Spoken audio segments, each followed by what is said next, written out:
Hi, I'm Mike from RWTH Aachen University, and I'm going to present Must Should Don't Care, TCP Conformance in the Wild, which is joint work with Leo, Jan and Torsten, as well as Oliver Hohlfeld from Brandenburg University of Technology.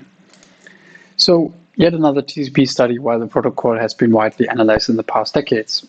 For one, we have performance-related studies focusing on TCP stack behavior, like TCP tunings, for example, initial window configuration, or TCP extensions like selective acknowledgements, ECN, TCP fast open, multipass TCP. But the end-to-end behavior of TCP not only depends on the stack implementations, but also on on-path middle boxes, which can impact protocol mechanisms and their extensions. So here we have studies like TCP exposure, where it was observed that around 25% of the analyzed paths tempos TCP options. And very similar to this, the Tracebox study identifies middle boxes based on modifications of TCP options, and they highlight the interference with the MSS option and the incorrect behavior of implementations on multipass TCP. Then we have another Tracebox-based study, which shows that more than a third of all studied paths cross at least one middle box, and that on over 6% of these paths, TCP traffic is harmed. Finally, we have PathSpider, which extends Tracebox to test more TCP options, and in their ECN support study, they highlight that some intermediaries tamper with these options, and they conclude that a global ECN deployment is a challenging task. So, with this knowledge that middle boxes will limit the adoption rate of new features, the research more or less concluded that TCP is not extendable.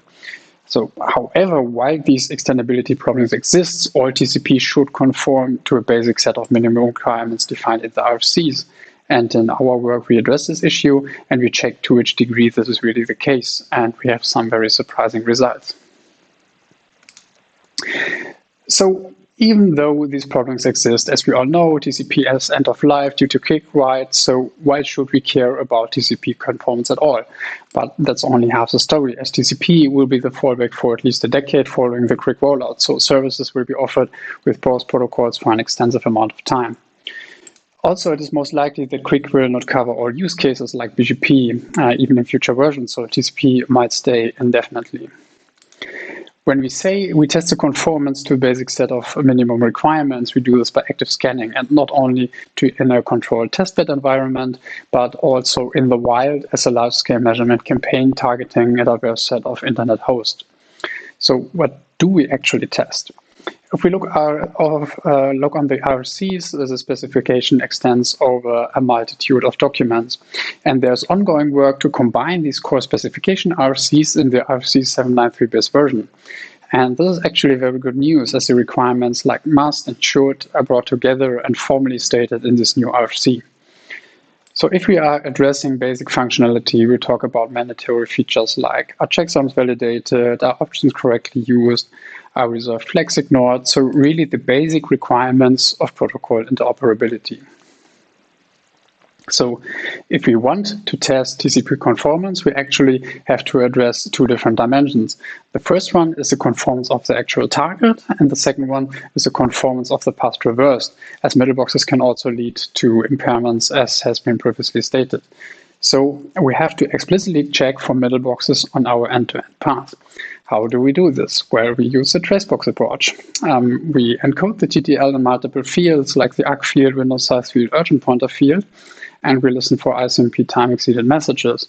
And we do this test case specific. So if we deliberately send an invalid checksum, we check if the checksum was corrected in the ICMP time-exceeded message. The downside of this, if the intermediaries following an interference do not respond with time exceeded, we cannot infer middlebox interference. So our tests are based on the must of this BIS version, which resembles the minimum requirements of every TCP. However, the majority of them addresses internal state handling and cannot be observed by active probing. So we focus on these must requirements, which are observable by communicating with the remote host. And each of our tests is in some way critical to interoperability, security, performance, or the extensibility of TCP. So let's start with our first test case, the checksum, which protects against segment corruption, and which is somewhat computational expensive. So even though one may assume that checksums are not required due to layer 2 protocol features, research has shown that hardware or software bugs in intermediaries may still alter packet data. And the RC reads here, the sender must generate it and the receiver must check it. And we test this by sending a SYN or an AX segment with an incorrect or zero checksum and expect the target to respond with a reset segment or just ignore it. Checksums are an essential requirement to consider due to the performance implications of having to iterate over the whole packet after receiving it, and this might result in an incentive to just skip the step.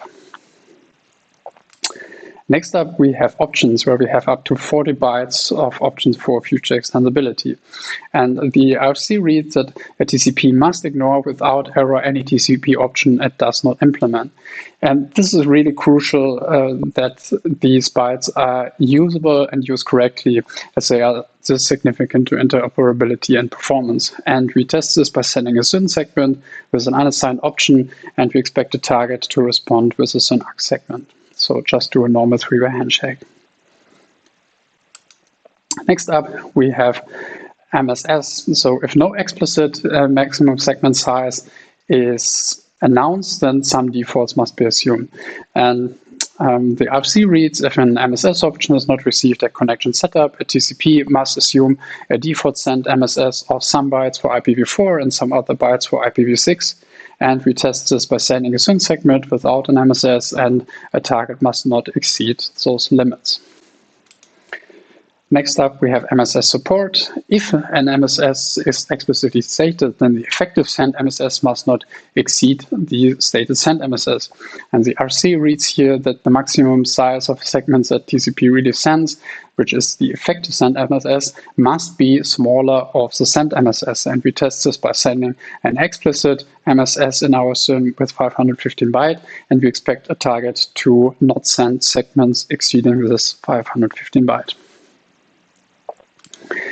Next up, we have reserved flags, and beside TCP options, these reserved flags guarantee the extensibility of TCP, and we have still 4 bits which are reserved for future use. So this is really interesting, as there is no formal must requirement here, despite the significance of these bits. The RC reads that it must be 0 in generated segments and must be ignored in received segments if corresponding future features are unimplemented by the sending or receiving host. And we test this by sending a SYN segment with a reserved flag set, and the target must respond with a SYN AX segment with 0 reserved flags. Subsequently, when we send our AX segment with reserved flag set, a target must not retransmit the SYN AX segment. Finally, we have the urgent pointer, and the urgent pointer was initially intended to speed up segment processing. However, BSD opted to interpret urgent data as out-of-band data, and this led to diverging implementations. So this is why the usage is discouraged for new applications. However, every TCP is still required to support it at arbitrary length. And the RSC, and why we cannot test if an urgent pointer mechanism is implemented at all. What we can check if data is flagged as urgent and it's processed at arbitrary length. So what we test here is when we send a sequence of segments flagged as urgent, then a target must acknowledge them with an AX segment. All right, before testing in the wild, we checked how TCP stacks behave in a controlled testbed environment. And we targeted 3 major operating systems and 3 specific TCP stacks, where micro IP and lightweight IP are stacks for embedded microcontrollers, and C* is a high performance stack. So good news first, Linux and lightweight IP managed to achieve full conformance to all tested requirements. Lightweight IP is actually used in many Arduino-based do-it-yourself projects and uses fuzzing for testing, so this may have an impact here. Surprisingly, all others failed in at least one test, starting with Windows. Windows 10 applies the MSS defaults defined in this TCP specification as a lower bound to any incoming value, and they override the 515 byte advertised in our MSS support test. On macOS, defaults to 1024 bytes, regardless of the IP version. So they fall short of the IPv6 defaults, and they are exceeding the IPv4 TCP default maximum segment size. C-star bypasses the Linux layer 4 network stack and fails both checksum tests. So hardware offloading is enabled by default, and C-star also features software checksumming, which should take over if offloading is disabled or unsupported by the host operating system. However, this host operating system support of offloaded features is not verified, and this can lead to mismatches between believed to be and actually enabled features. And this is an issue we reported to the authors. On micro IP, we found the most critical flaw, as it crashes when receiving urgent data pointing beyond the segment size. Micro IP did not undergo further development, sits in its initial release in 2013. So instead, they moved to the Contig OS project and is currently maintained in Contig Next Generation. And we also checked those both distributions, and they are still vulnerable. As their intended deployment platform are embedded microcontrollers, they often lack the memory access controls, which actually amplifies the risk of this flaw. And we submitted a pull request here to Contig-ng. As we want to investigate a most diverse set of end-to-end paths, we aggregated targets from 3 sources, where we removed duplicate IP addresses within a source data set and blacklist filtered them. We scanned IPv4 only, as our scan infrastructure is currently not IPv6 capable, and used target ports 80 and 443. So our first data set is the HTTP archive, and here we were interested in the CDN tagged URLs, as no other source provides URL to CDN mappings. And with this, we expect short AS paths in contrast to the other data sets. So we resolved the URLs to IP addresses sampled to at most 10K per CDN and came up with around 28,000 target hosts. Next up, we have Alexa, where we resolved every domain with and without the www prefix. We randomly selected 1 target per prefix per domain and came up with around 470,000 target hosts. Then we gained research access to Census internet-wide port scans and extracted targets with reachable ports 80 and 443. And Census does provide metadata like device type, vendor, OS, or product version, and the data set includes devices like IoT devices, customer premise equipment, industrial control system, remote control interfaces, so really a diverse set of targets here, and we came up with around 3.3 million target hosts. Using our data set, we split our results into the 3 sources, and the UNK here denotes not clearly determinable results, which may have several reasons. For example, if a host ceases to respond to non-test packets after having responded to a liveness test. Ftarget here denotes non-conformance raised by a target, and fpath denotes non-conformities raised by middle boxes. So let's have a look at checksum handling. We have relative results in % here, and on CDN we see low failure rates and no on-path modification, which is actually very good news. However, on Alexa and Census we see around 33% of target failures, and when looking at the AS ownership of these failed targets, they cluster into 2 classes. So the first class, where around 7% of hosts fail both tests, this is, for example, in the Amazon AS, this hints at purpose-built high-performance VMs, for example, for TCP terminating proxies. The other AS class is where nearly all hosts fail both tests, for example, the Curator AS, and this hints at purpose-built stacks for DDoS protection, where Curator actually offers a scrubbing service. We now look at options where overall we observe the lowest failure target rates, which is generally a good sign for option negotiation and TCP extendability in general. So, however, we see low path failures for unknown options, but up to 1.5% target fails in the Census dataset.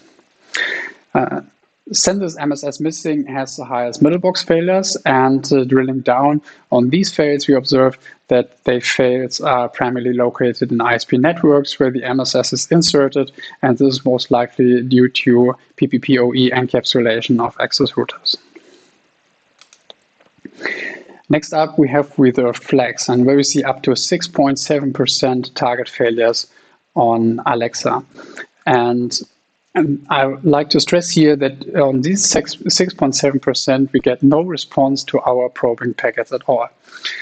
So drilling down here, we found out that about 10% of targeted Akamai hosts on the CDN dataset failed. And we contacted Akamai, and they validated that the infrastructure does not touch this bit. So further analysis revealed that the reserved flags on the SYN was truthfully ignored, but our test failed as the final act of the three-way handshake was seemingly dropped as regards SYN-ACK retransmissions. And this is actually the behavior of the TCP defer accept socket option, which causes a socket to only wake up the user space process if there is data to be processed. So as we do not send payload with our ACK, the socket retransmit the SYN-ACK when the time expires in the hope of stimulating a response. So following up with Akamai here, they were able to validate our assumptions by revealing that parts of the infrastructure actually utilize the socket option.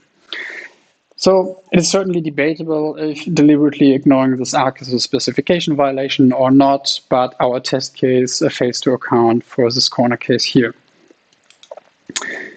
So if we exclude the ACK failures and only look at the clearly determinable failures on the probing SYN, we see a highly reduced failure rate across all of our datasets. However, in these cases, we did not get any response from the target. So connectivity is impaired here if a reserved flag is used, which is very bad news for the extendability of TCP. So if we recap, this must requirement is actually not formal must requirement. So these results may be a consequence of this. So we started a discussion within the IETF addressing these issues and voted for a formal must requirement, which we got pretty good feedback on. And also we proposed a new must requirement in the context of future recommended but not required TCP extensions which allocate reserved bits to remove ambiguities regarding these reserved flags. Next up, we have the urgent pointer test where we see the overall highest failure rates was up to 7.3% on sensors.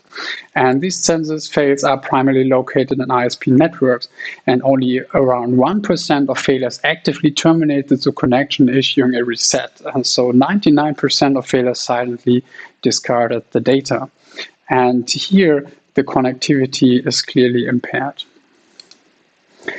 As we recap, the usage of the urgent pointer is discouraged, but the implementation is still mandatory. And with our results, we posit to remove the mandatory requirement to reflect the deprecation status of the urgent pointer.